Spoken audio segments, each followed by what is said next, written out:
家的生日，在野党嘛号召民众举办升旗典礼，像台北市长郭文铁就率领市府团队参加市府办的升旗，嘛来发放上尾一届的旺包，黄珊珊嘛来参加。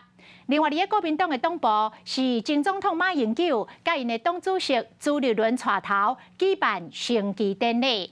马英九是来批评蔡总统，和中华民国来消失。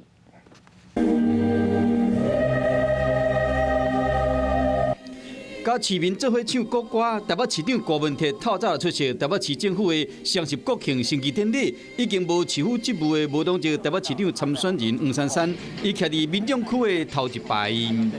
这参加国庆日是每个国民的权利啊！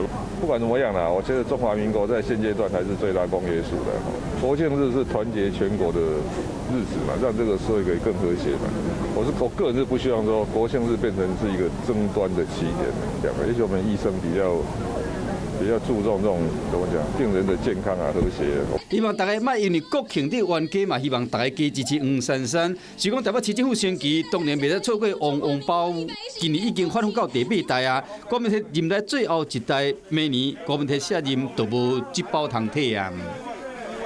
旺包大家真的很喜欢，所以依照市民这样排队的状况，我相信我们还是会继续发，他可以继续叫旺包啊。